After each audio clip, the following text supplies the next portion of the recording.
Habaib, ulama dan tokoh Madura, Jawa Timur. Assalamualaikum warahmatullahi wabarakatuh.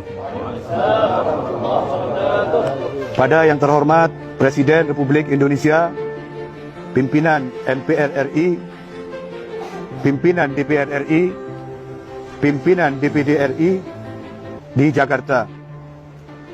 Segala puji bagi Allah Subhanahu wa Ta'ala, Tuhan alam semesta. Salawat dan salam senantiasa tercurahkan kepada baginda Nabi besar Muhammad sallallahu alaihi wasallam.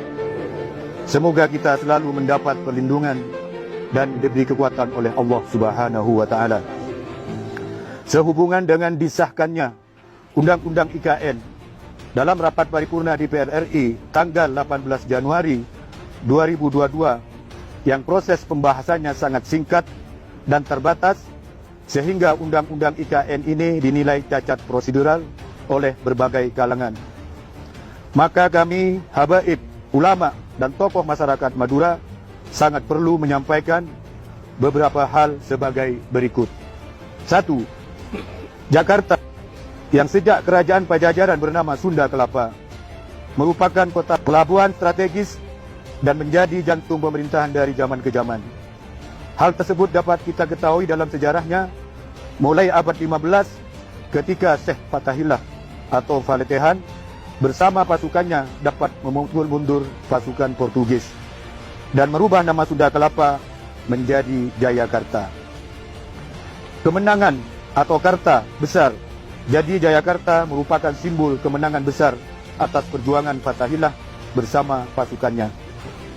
Pada abad selanjutnya, Belanda menguasai Jayakarta dan merubah nama menjadi Jayakarta menjadi Batavia. Selanjutnya Jepang berkuasa dan merubah nama Batavia menjadi Jakarta dan ditetapkan sebagai ibu kota negara sampai saat ini dengan ejaan yang disempurnakan menjadi Jakarta. 2. Keputusan pemindahan ibu kota negara dari Jakarta ke Kalimantan Timur yang didasari dengan Undang-Undang IKN terkesan dipaksakan melalui kajian yang tidak layak, baik ditinjau dari aspek yuridis formil maupun material. 3. Perpindahan IKN membutuhkan biaya yang tidak sedikit, sebagaimana klaim pemerintah akan menelan anggaran ribuan triliun rupiah.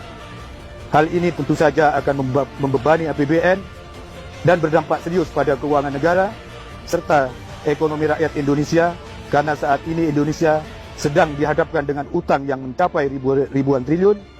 Belum lagi pendapatan negara lebih besar atau lebih besar pengeluaran daripada pendapatan. Dalam rapat dengar pendapat DPR RI, sebagian dana tersebut akan diambilkan dana PEN, akan diambilkan dari dana pemulihan ekonomi nasional seperti untuk pandemi COVID yang melanda negeri ini. 4. Pemindahan IKN diduga merupakan proyek yang syarat kepentingan para pemilik modal atau oligarki, serta adanya indikasi kuat keterlibatan pihak asing dalam proyek tersebut yang bisa menyebabkan kerugian besar bagi Indonesia, bukan hanya dari aspek ekonomi tapi juga ancaman kedaulatan negara Kesatuan Republik Indonesia. 5. Pemindahan IKN memperkuat dugaan berbagai kalangan bahwa pemerintah dan para politisi cenderung bekerja melayani kepentingan oligarki daripada kepentingan rakyat Indonesia. Berdasarkan beberapa pertimbangan di atas, kami, habaib, ulama, tokoh masyarakat Madura menyatakan sikap sebagai berikut. 1. Agar pemerintah RI hendaknya memprioritaskan penyelesaian krisis nasional daripada pemindahan ibu kota negara baru. 2. Menolak pemindahan ibu kota negara baru dan meminta kepada pemerintah dan DPR RI untuk segera mencabut Undang-Undang IKN tersebut. 3.